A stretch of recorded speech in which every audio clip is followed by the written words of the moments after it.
Good evening.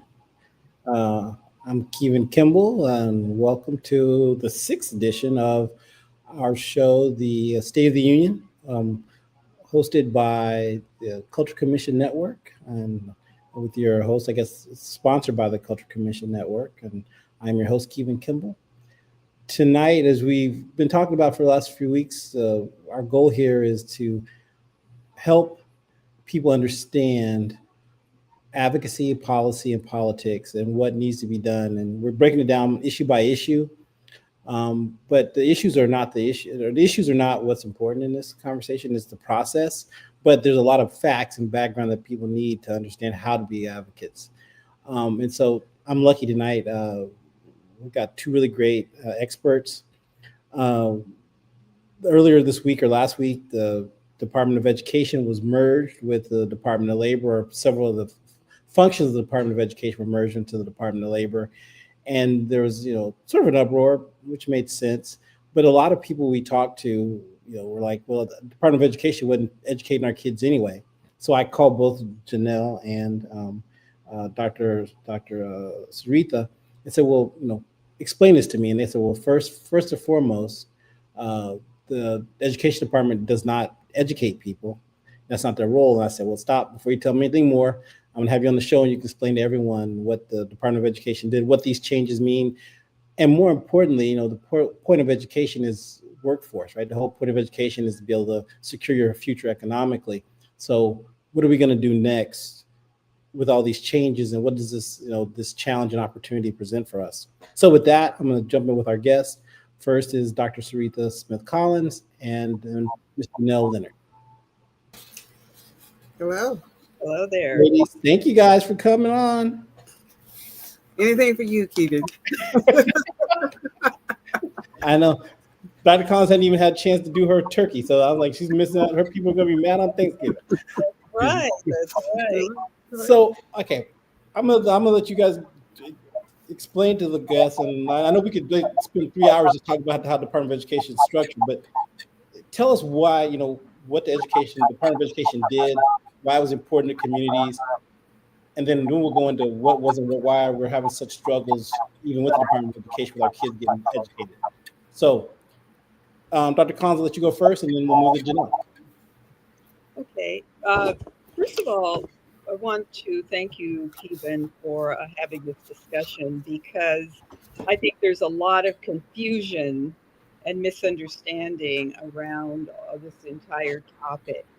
So there are probably two questions that I think are important as we try to explain this. What is the U.S. Department of Ed, and what has it done, or what is it doing?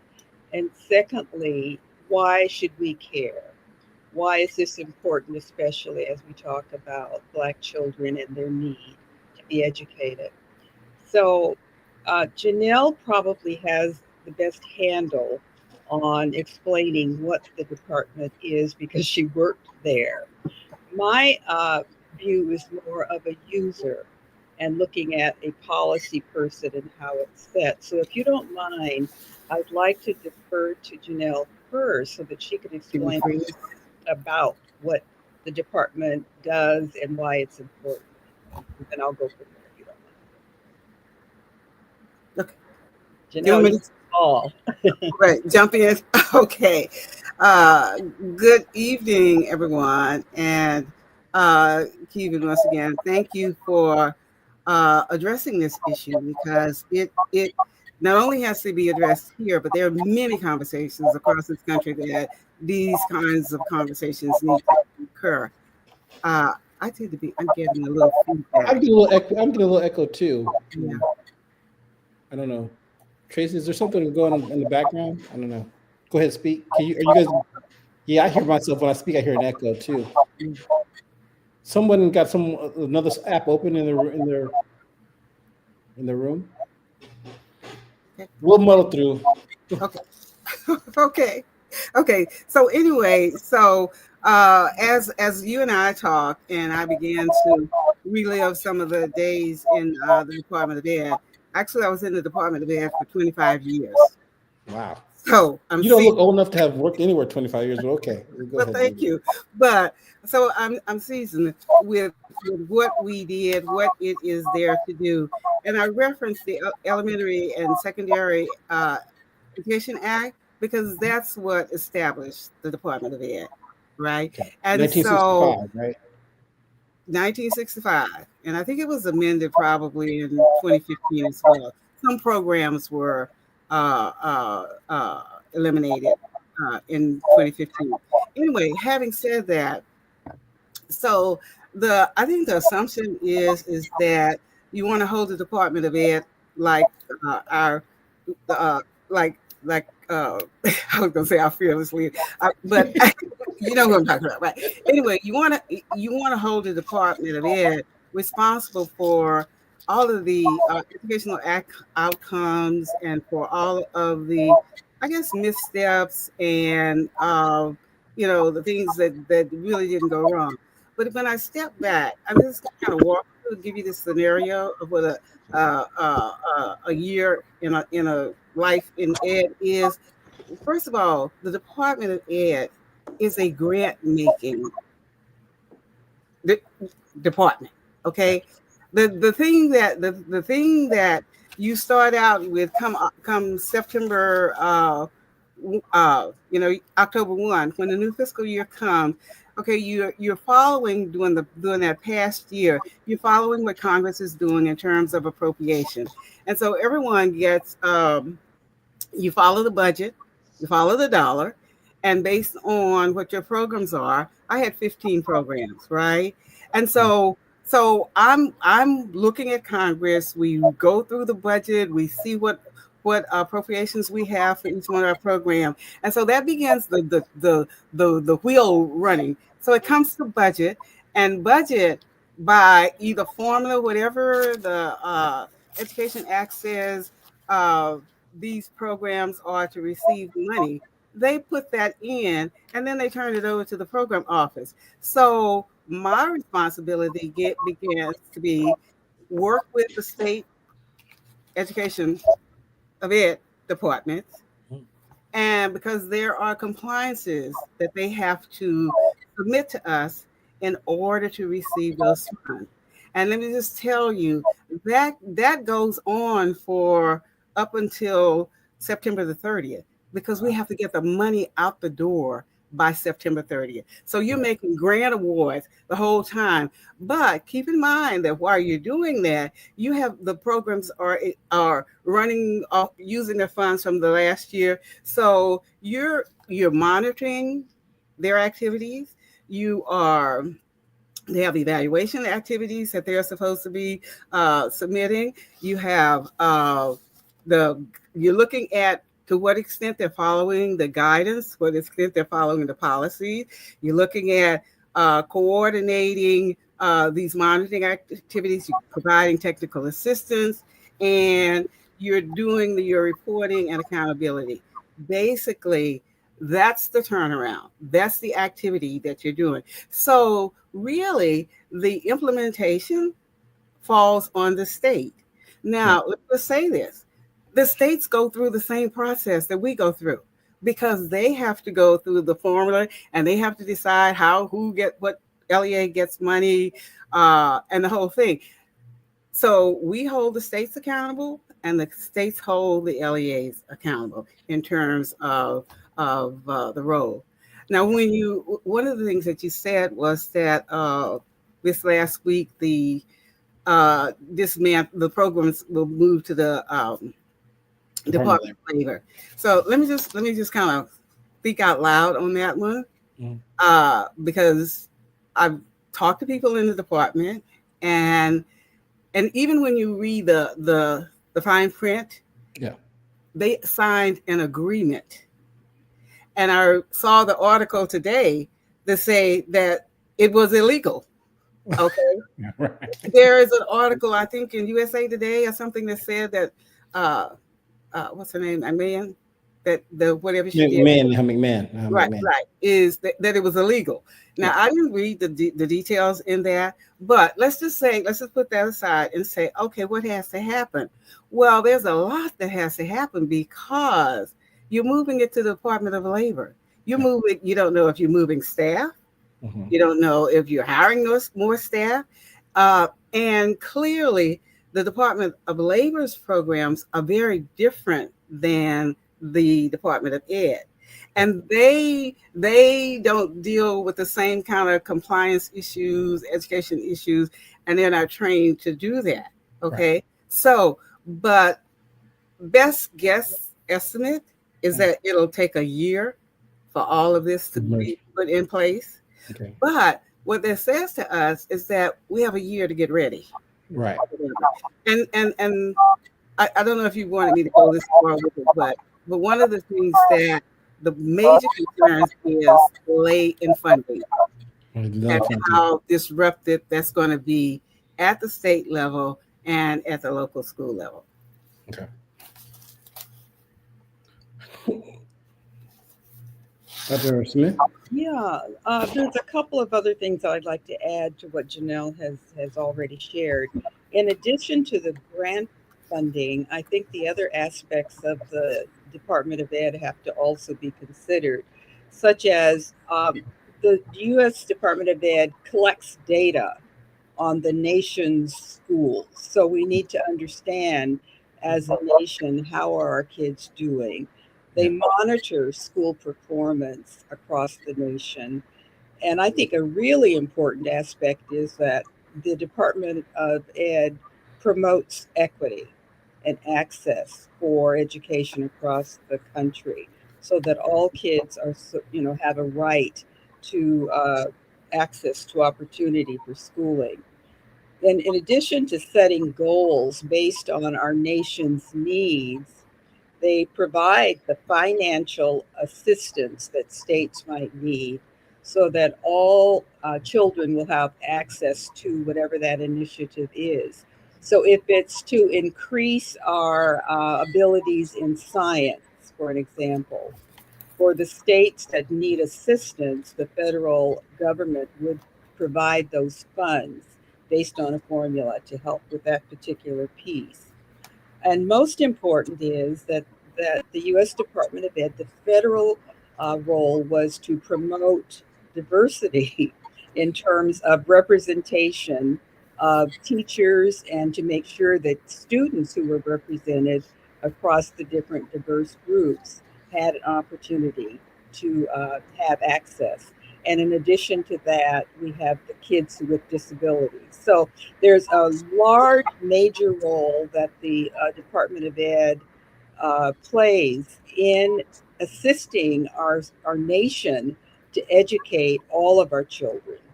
And that's probably a very lofty goal that I don't think any other nation attempts. So it's really a large role that it plays, but not directly, as Jenelle said, in the actual education of the kids. So when we talk about what has it done and what is it doing, well, the U.S. Department of Ed is kind of the glue that holds together what it is we're expecting to educate our citizenry. And that's what I think we're up against right now in terms of we have to wonder what does that mean when we're dismantling it?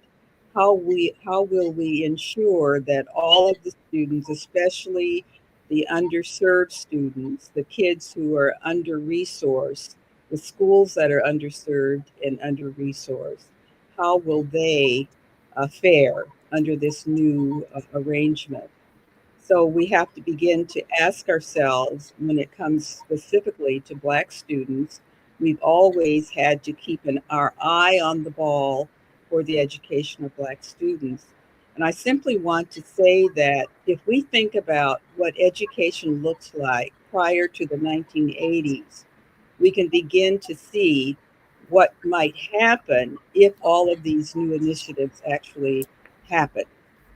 We have them in place for a reason. So we have to begin to think about why are they being dismantled? Why are these things happening? And then that can help us to look at what we might do to kind of help counteract some of the impact that we might have on the students and their families. So I think once we talk about, what it is, so we have clarity on what the department does, I think the next question that I've heard people ask is, well, why do we have such low performance in our Mhm. country? Mhm. And I think people are tending to hold the U.S. Department accountable for that particular piece. But I think their role is to simply set the bar and to help school districts meet that bar by providing the support, the financial assistance, uh, they tell us what the best practices are based on research and that kind of thing. So that's the role that we're looking at when we talk about how the U.S. Department impacts what happens in the states and the school districts. So it's a real different role there that they play. And most people, I think, are misunderstanding that role based on what they're being told or what they hear. Mhm. So that's an important thing to sort out, I think, here tonight. Janelle, right? Yeah, and to your point, Searetha, so two offices that are not moving over to labor are exactly the ones that you mentioned. IS, Institute of Educational Science, that collects all of the evaluation data, and the National Center for Educational Statistics. Those two offices are going to remain in the department so far. They weren't on the list. Let me just put it that way. And to your point, too, under the Elementary and Secondary Education Act, it specifically says that it's to focus on closing the achievement gaps, supporting disadvantaged students, improving teacher quality, and ensuring academically accountability for academic outcomes. And so under the programs that come out of the department are actually in law. So what we are responsible for is carrying out that and making sure that that's what the state departments are doing, and that's what the LEAs are doing as well. So it and we develop guidance. We develop technical assistance. So it to make sure that they understand and that the programs that they're implementing, or even funding at the local LEA levels, comply with the law. And So, one of the things too is that when we look at what the Educational Act says, the only body that can reverse any of that is Congress. But we mhm. know what that's like, right? They may not, but they're the ones who can uh, uh, modify any of those the laws that are included under the Elementary and Secondary Act. So let me ask a question. Know, all that being said, and tell me if I'm wrong, but this my interpretation, but based on the data, is that we have not made any progress over the last 40 years with the Department of Education on Black achievement, right? I mean, you're the one who told me that LMI students have graduated with like a fourth grade reading level or something like that. Well, I did tell you that. That's what the statistics say. That That's that right. uh, So, LMI, yeah, nationally read at between the third and fifth grade level, and so, those. Mhm. so then, if so, let's play this out. If Okay. Department of Education is not responsible for that outcome, it's somewhere we did. Seems like we need to have a different approach to what we're trying to do. I mean, if that's not their role, then whose role is it, and what are we missing? Truthfully, Mhm. I think it's the LEA's role, because they're the ones who are teaching the kids. And Kevin, you and I talked about this. So let me just kind of set the record straight, because I went to our educational statistic office to and the Institute for Educational Science. And so, because I tell people there's this misnomer that the people in the department are educators. Right, right, right, They're not. They're right. not. And the statistics said that less than 10% of the people in the Department of Education are educators. Wow, Right. wow. 66% are either lawyers, Mhm. are either financial analysts, Mhm. or program analysts. Mhm. So when you talk about when you're talking about holding them responsible, Mhm. they're not educators. Yeah. They are following the law, right? Right. When I tell you I had 15 programs, Mhm. I had a program attorney for every program Mhm. to make sure and review the guidance and review all of the information that we were sending to the state to make sure that it was legal. Right. And even when it came back, we still had reviews by it. So we were held more to compliance, Mhm. monitoring, following the money, Mhm. okay, Mhm. Mhm. and in some cases being very punitive. Yeah, So okay. I want to come back to that about the punitive. I want to know if there's racial discrimination in that process. But Dr. Smith, you worked in this at the school level. You worked at the education level. So if it's not the Department of same question you asked, if it's not the Department of Education's fault, whose fault is it? Unless you say that I'm wrong and that the data is wrong about how poorly our kids are doing. No, we know that the 2025 or 2024 NAEP national assessment data has come out, and it says basically, I think it was something like 31% of the high school kids were proficient in literacy. And we Proficient. know that we have problems at the fourth grade level, the eighth grade level. So the literacy levels are low, the science levels are low, the math levels are low, as compared to prior to 2019. Okay. So we have to begin to ask, okay, why? Mhm. Well, Yeah. it's not a blame game. It's an issue that our kids, I kind of look at our test scores and those kinds of things as the alarm bells. Mhm. Okay? Right. Right. Something is wrong if our kids are not achieving. So the question is, what and why? Well, it's not a really rocket science to think about the kids who started school in 2019, the kids who started kindergarten, Mhm. are probably fourth graders now. Yeah.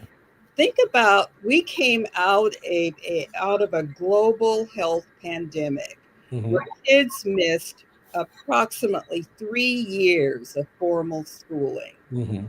So if they didn't get the formal education in terms of the teaching and learning that they needed to begin with their literacy development, they're going to play catch up for the rest of the time until we can get those particular skills in place. But the kids don't stay in place, they keep going up a grade level. Right. Right. Think about those kids who started kindergarten who didn't get the fundamentals. But then you had kids who were at the intermediate levels, the secondary levels, also there, who were not getting their basic knowledge either. And they've all moved along so that we have kids now who are in the grades at each level who did not get what they needed to be proficient, and Right. they're trying to play catch up. So then you would ask, well, why aren't the schools then teaching those kids and Right. catching them up? Right. Well, it's a developmental process where it's kind of like a snowball rolling along each year. Everything gets a little more complicated. The preliminary skills were not put in place. You're adding more things on top of that so that it becomes a real challenge to catch kids up, Mhm. especially when they're struggling with their mental health, they're struggling with anxiety, there are all kinds of things going on here. So we're going to have this situation where I think teachers are really trying hard to get kids caught up. Schools are doing what they can do. The government has, put the ESSER funds, the emergency funds in place to help as much as they could. So everyone is trying to put everything in place. But we have so many problems and obstacles, I think, that it's just taking more time than most people would have thought. And we also know that with the behavior issues that we had when we came out of the pandemic. We know that with some of the issues with learning and motivation and interest and all of those kinds of things, it's just become a very difficult process to get all of the kids where they should be. The alarm tells us that we've got to do some things differently. We've got to do some things more. The role of the Department of Education in that particular picture was to give us the data that the teachers knew this, of course, they're right there in the classroom. Right. But now we have the national data that tells us that we certainly will have to look at what we can do differently to help our kids, especially our secondary kids who are not graduating on par with where they should be. But our university people told us that a few years ago, that the kids are not coming prepared. So we have to look at the responsibility of all of us, the schools, the home, all of the support systems that should be in place to help kids learn more effectively. So that's only giving you a part of the picture. Right. Really complex issues that we have to help our teachers, our administrators, our parents, our families, and communities get on top of. So, Kevin, that's kind of a long answer to, it's not a blame game, it's all of us. Right. We have a role that we have to play in helping students, and even the students themselves have to get more in gear with being ready to learn and then participating in the learning process in a way that's being more effective. But it's really difficult right now in the classroom with teachers to get kids on par, to get them motivated, to get them learning in competition with all the other things that are going on. So I'd like to ask Dr. Smith to expound on the subject, because as she was talking, I was thinking, and she brought up a area about social emotional learning, mental stress, and whatever. So I guess I've not participated in any conversations where we actually talk about the teachers who are also under duress, and I just like to get her whole point of view about what about our teachers? Oh yeah, our teachers are struggling. We're having trouble holding on to the teachers. They're overwhelmed. They're, they went through the same thing everyone else went through. Mm-hmm. So they are, their mental health and their well-being has to be considered. Their abilities to cope with all of what's going on, and it really doesn't help with all of the political turbulence that's going on, the educational turbulence that's going on, the uncertainty. They're undervalued as professionals and underpaid. I mean, there's just all kinds of things that we have to contend with. And we really have problems with keeping teachers of color in the profession. They feel extra beat up on and undervalued. So yeah, it's our families, they're struggling. Our teachers and administrators are struggling. Our students are struggling. So when you put that all together in the situation of teaching and learning and educating kids, it's not the very best situation that you can have. There was a quote that I saw somewhere, and it said something like, schools are trying to raise the bar, but they need the parents, they need lawmakers, they need community partners, they need everyone to help hold the bar up. And that's simply not happening right now. And it's a struggle.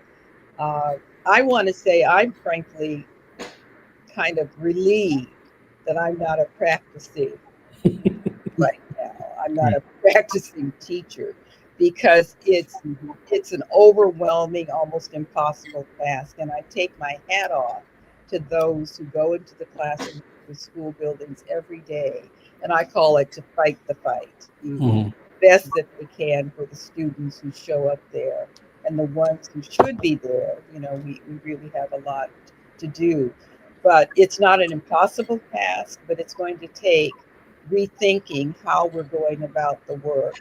Right. and somehow getting our lawmakers and our community folks to understand that we're in this boat together, and it's going to take all of us to really get at what's really needed for children. And I don't want to forget the family in this discussion.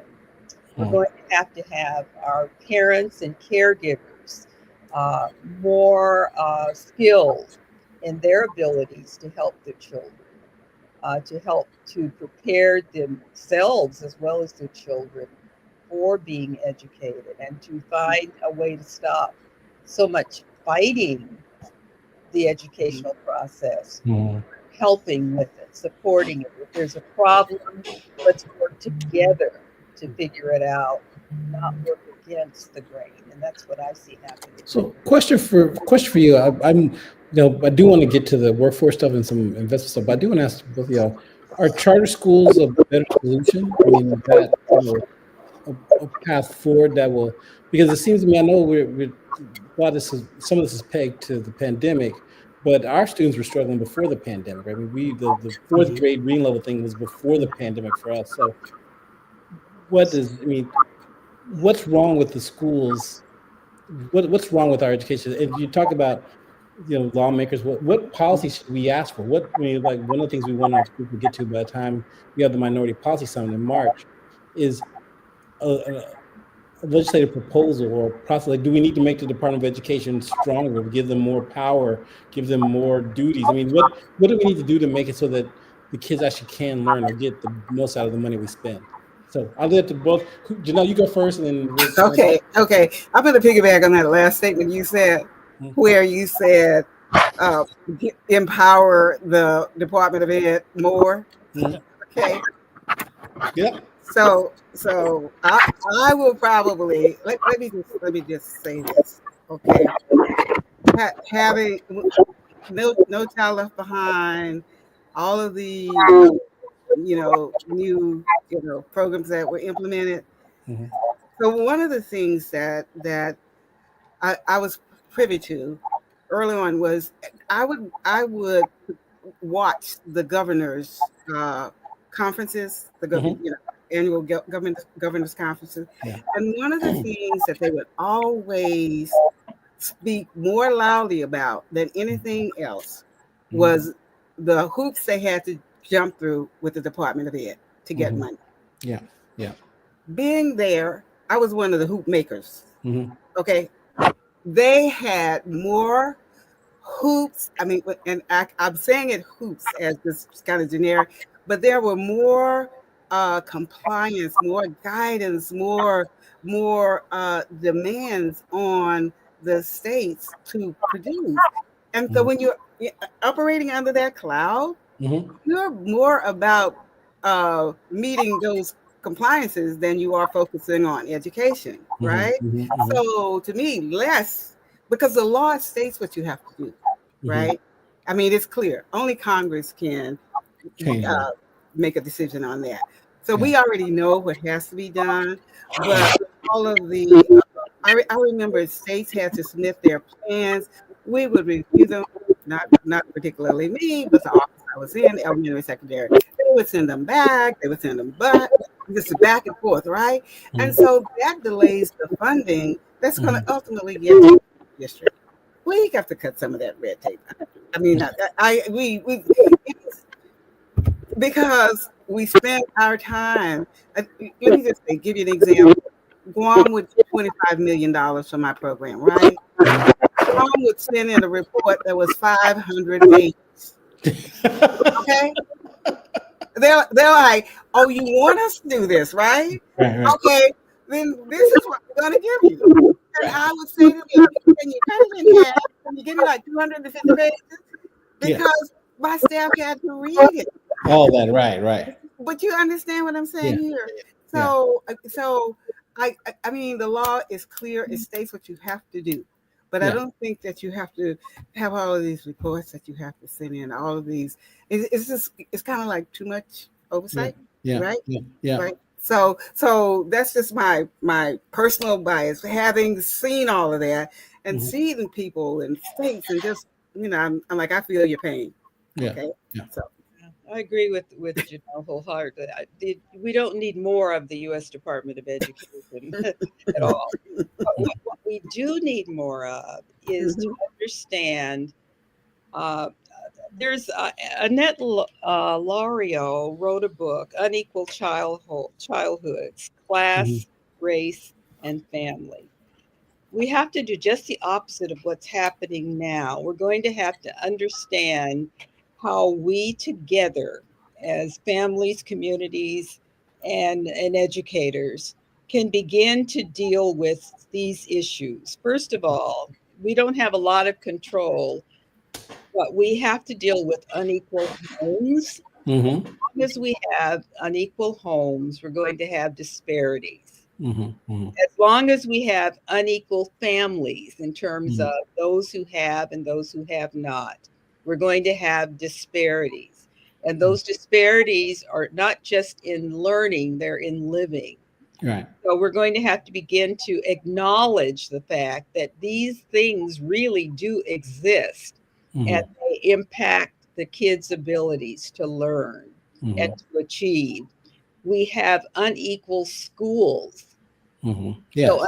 until we can acknowledge that and really grasp into what it takes to rid the kids of the barriers that they have to uh, try to jump through in order to learn and to be prepared to learn, Mhm. in order to be prepared to achieve, then we're not going to get very far with the educational mission because we have all of these roadblocks in the Yeah. way. It's not impossible though, Mhm. because Mhm. I think even we talked Mhm. about this is not new. We've been in these situations, forever. Mhm. But for the very first time in the 1980s and the 1990s, Mhm. the achievement gap began to close. Mhm. We've been struggling with it and it's been persistent.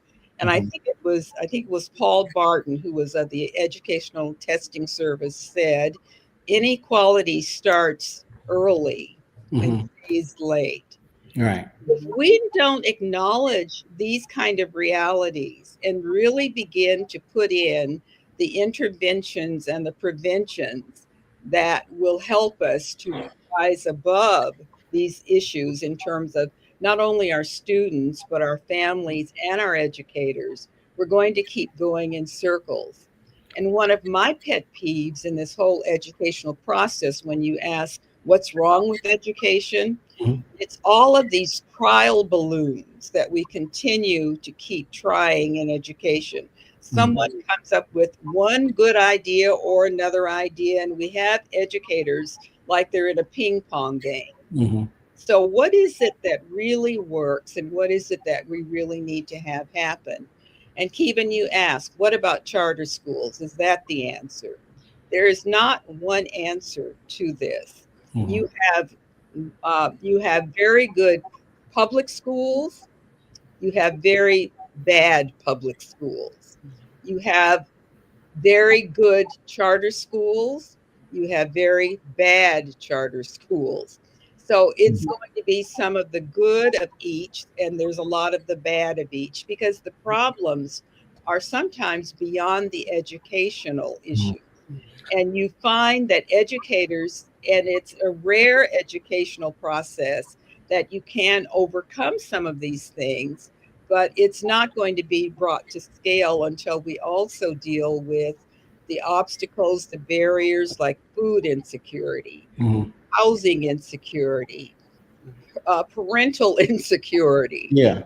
We have kids that have no home, no parents, no. Okay, wait, but can I get you to go back for a second? I'm going to interrupt you. Can I get you to go back for a second? What happened in the 90s and 80s and 90s to close the gap? Okay, we remember that at that point we were into this whole anti-poverty Mhm. state where the federal government became invested in the idea that if we could remove poverty, Mhm. they acknowledge that poverty is a problem, and it is a problem. Mhm. So, what if we provide early learning? That's when Head Start got started. Okay.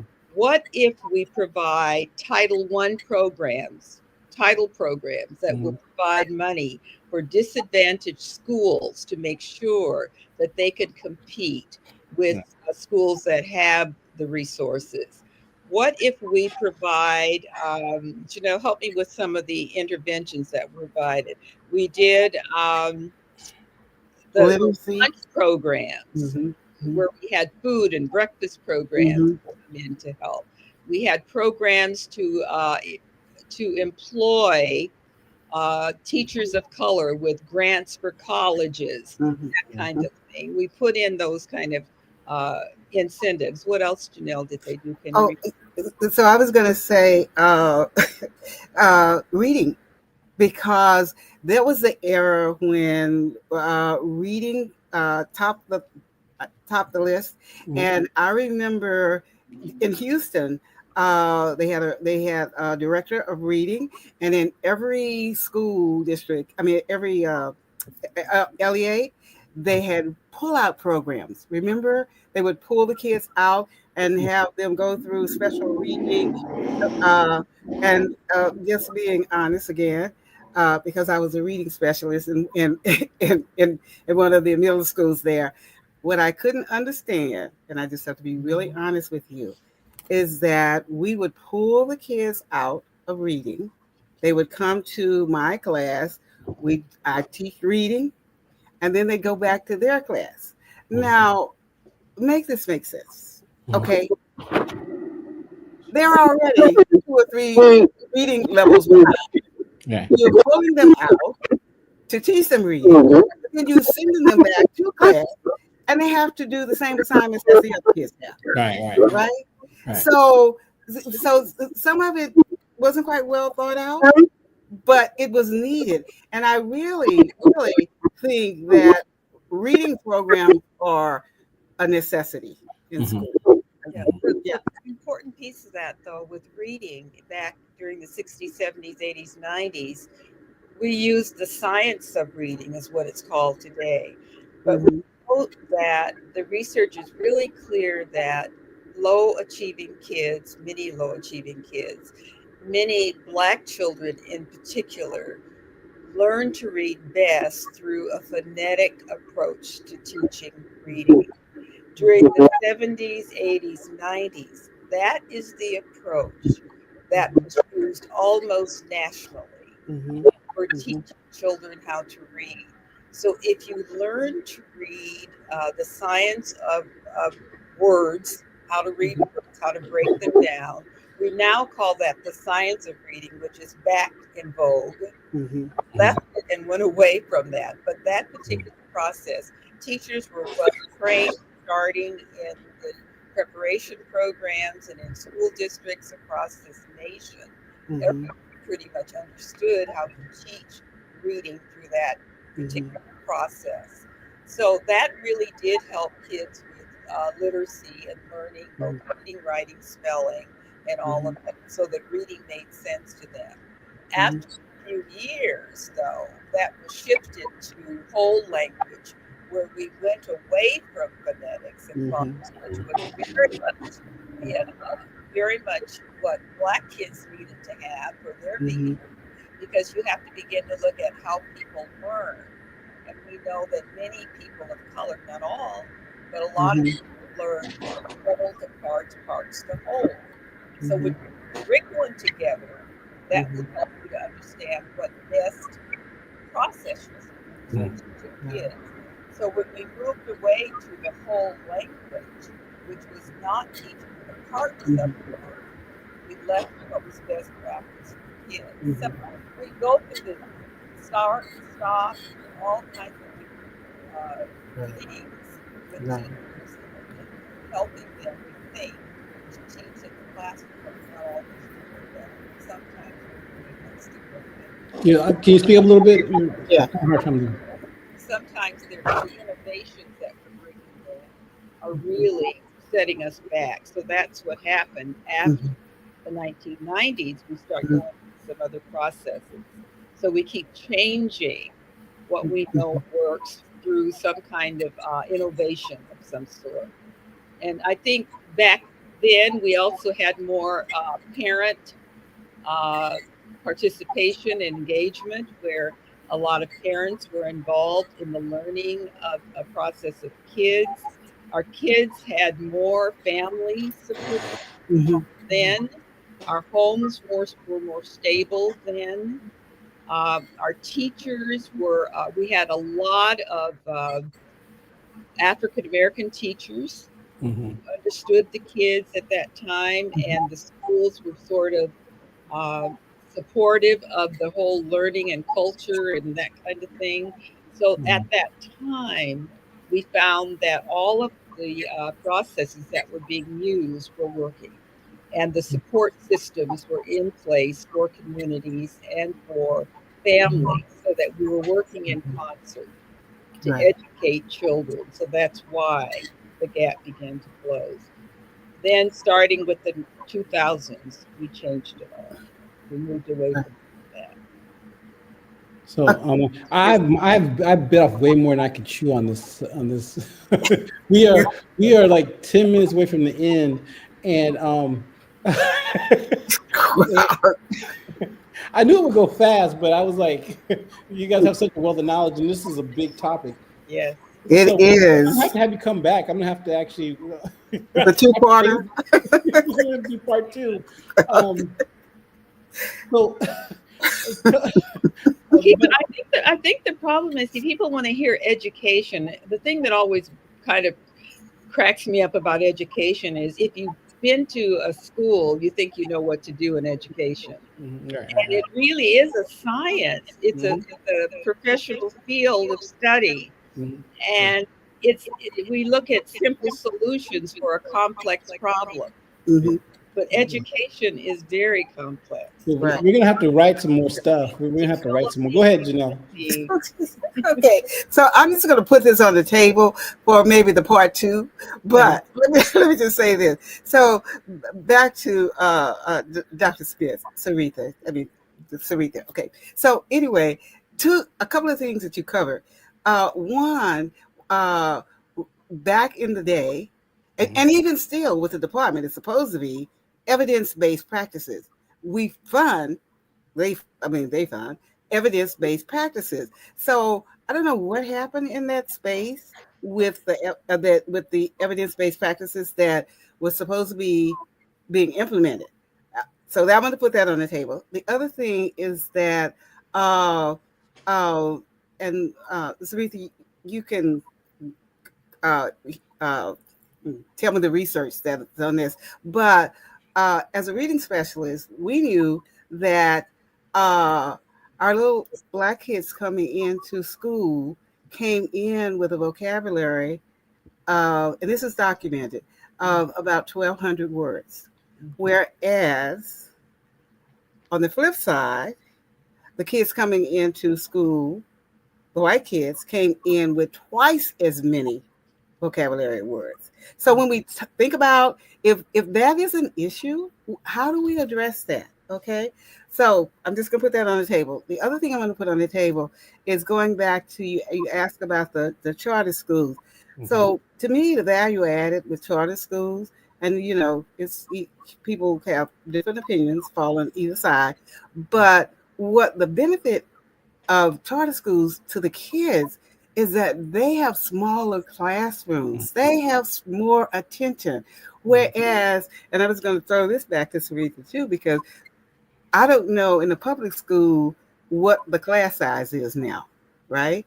But certainly in a charter school, you have a smaller student to pupil ratio, which of course would improve learning, as opposed to being in the public school where you may have 30 to 1.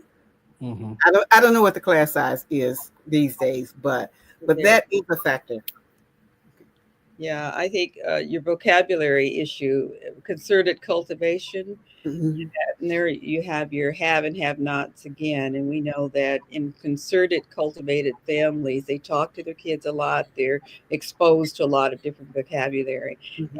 And again, during the 90s and the 80s and 70s, we we took care of that. There was a lot of focus on reading to your children, talking to your children. Parents were trained. Sesame Street had all that stuff. That's right. So that was all a part of it. But the difference in that is the way kids are exposed to school readiness. And that makes a difference. The class sizes vary depending on school districts. But I think the point that you made, Jenelle, is really important, that charter schools and other schools other than public schools can kind of take kids who they take. Regular public schools, anybody who walks in the door, gotta take them. They live in the district, gotta take them. Especially your kids with special needs. They're in the public setting, so it's a totally different task to educate kids. So, private schools, charter schools, they are all not just taking everyone. And that makes a very difference. Yet we want to compare them, and they're not always comparable. So we're not going to be able to. We'll table this. I'm going to have two more things I'm going to add to the table for our next conversation. So Tracy, so this is all about, you go to school. Education is about your future in the workforce, right? That's what we're doing. We're educating kids for work. So there's a big conversation. Trump said, do we need more or less immigration, right? So he said no, he didn't want first he didn't want immigration. Now he said, well, I have to have immigration because we can't just hire people off the streets to work in chip manufacturing plants. Right. It seems like I know in school, and Janelle, I talked about this a little bit, that at some level, like if you're in high school, you could take college courses while you're in high school and still add towards get your degree. But why can't we do that for work? Why can't kids have work studies to do things they want to do? Like if they want to be work at a chip plant, or they want to learn some skills or whatever. It seems like we should be able to add more of that in the curriculum, because it doesn't make sense that we have to, bring people from India or China to work in these jobs when Black workforce participation is underwater. Like our workforce participation is very low compared to our size. So it seems that we're not, and there are all these unfilled jobs. So that's one thing I want to talk about, how the schools can make a workforce more ready. So then there's another, Tracy showed the president of Ford, the CEO of Ford the other day said that he had 6,000, that's the other article, Tracy, 6,000, this guy, he had 6,000 $100,000 a year, six-figure jobs for mechanics, right? But he can't find anyone. We know we have plenty of young Black men who would love those jobs, right? But our education system isn't gearing them towards that. We've actually done some focus groups, and you talk to young kids or young people about, they have no idea what jobs are in the marketplace. Like, so school, I remember when I was in high school, you had to you took a aptitude test, or a test like what your possible jobs were, right? And so they helped you figure those things out. I don't know if they still even do that in schools. So it seems like that's something we need to talk about, is like making the educational system more relevant to everyone. Thank you, Tracy. You can take that off. But that is happening right now. A lot of school districts are focused on career technical education, workforce education. There's a lot of work study. There's internships. There's preparation for the service industry. Somebody needs to tell the Ford president, or to President Trump, that we're doing this, because the way they're talking is that we're not doing it. So clearly the message isn't getting out there. Yeah, it's that pendulum that we keep going back and forth. So, now you're back into that, and you're finding a lot of the school districts, they are putting back into place the technical schools and the opportunities and the internships and all of that the kids need, because that's where the work is for them right now. But they're not really as ready as they should be, because we're just now back into that area again. If we just finished with college ready, everybody used to go to college. That wasn't realistic in the first place, right? Only about 30% are going to go to college. We all kind of understand that.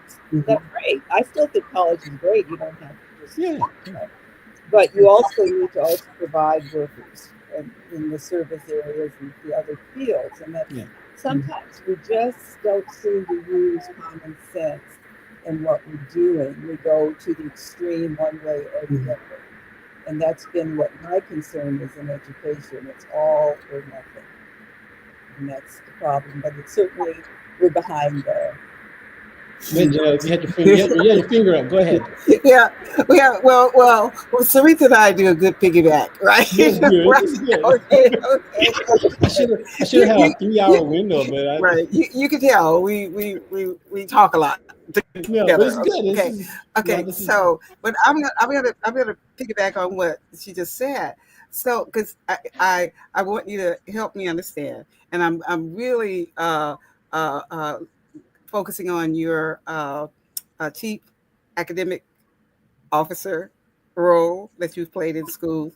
So if a vocational, they always had that vocational side where kids could take electives to go into shop and all of that, right? Mm-hmm. So who's responsible for the vocational ed curriculum?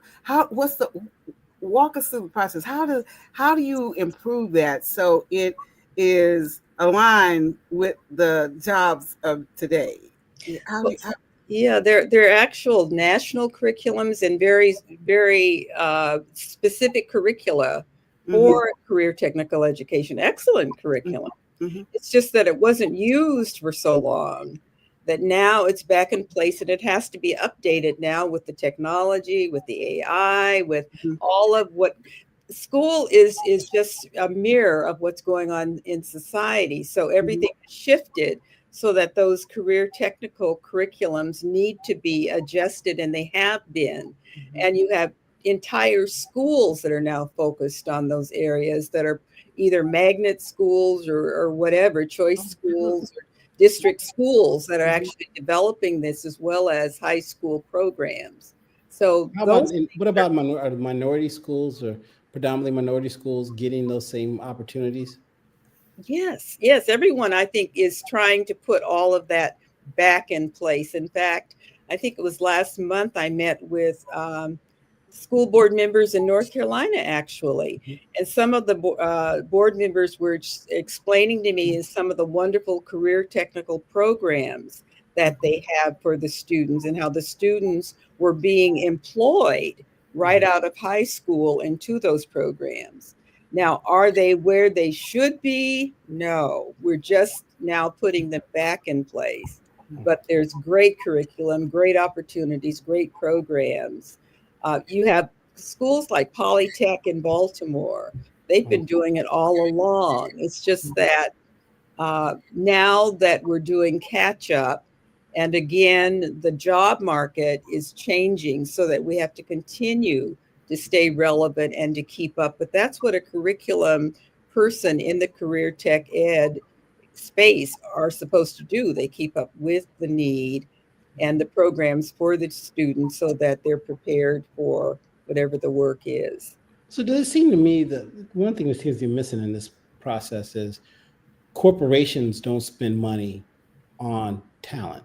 They don't spend money developing talent. So for instance, if you're a good athlete, there's plenty of money being spent on you to make you a pro. I mean, the school doesn't have to spend all that money. There are people sending you to summer programs, whatever. But if you are trying to become a plumber, there's no money for that process. And someone told me once, the school system is great. If you can learn whatever you can learn in school, but once you graduate, the school can't help you. So getting you from that place to the high school graduation to the next job place is very hard to do because there's no money to fill in that gap. So how is this working for all these technical programs you're talking about? Yeah, there are apprenticeship programs that are partnered with the industries. Yeah, but those are incredibly hard those don't always work. I'll give you a prime example. This is firsthand knowledge. The IBEW, International Brotherhood of Electrical Workers, has a electrical program in Atlanta, Georgia. To get in, you have to have your CDL and you have to pass an entrance exam, right? So if you read on the 4th grade level and you don't have the extra $6,000 to get your CDL, you're wiped out. So most of our kids are wiped out of that just off the top. So I'm just saying that what are these programs? are these programs structured to make to bridge that gap? There are efforts to put that in place, and again, they're just resurfacing now as a need. We got rid of a lot of that prior to now. And unfortunately, we're playing catch up because we did not maintain those programs. In some of the school districts where I served, entire career technical education schools that did that particular thing were eliminated, dismantled.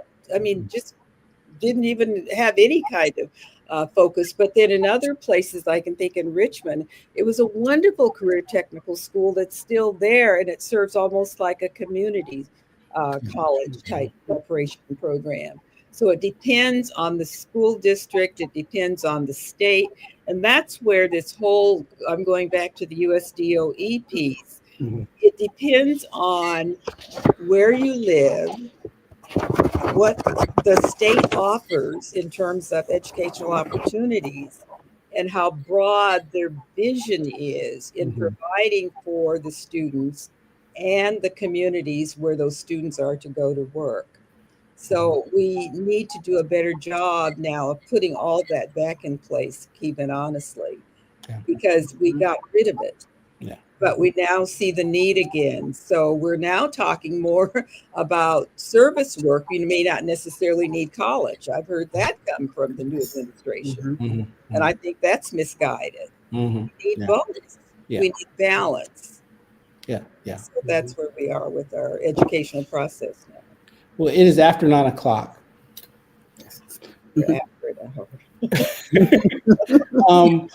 So we will have to structure maybe next week, the week after Thanksgiving, you guys can come back and finish this this conversation. Well, there's a collaboration, I think, between the two of y'all. Y'all need to write a report that we can then submit to Congress and then try to change, because if the DOE, all those things, Department of Labor, if they're going to work together, we're going to do this because it's for our future. I mean, this is a big deal that we're talking about bringing in all these workers from other countries when we don't have jobs. Literally in our communities, we don't have jobs. So that just does not make sense. And I'm very interested in seeing that we can work to change that. And with all your brain power, I think we can do it. Well, thank you for the opportunity to think and share, because it really helps to kind of put everything in perspective in terms of there is hope. We just have to figure out how to put together all the pieces, especially on behalf of African American kids who are left out. Totally. Well, ladies, thank you very much. I know, go get that turkey, Dr. Smith. I don't want your husband's mad at me. I really need to get the turkey. Good night, Jenelle. Thank you, guys. Okay. Talk to you. Thank you so much. Okay. Bye-bye. Bye-bye.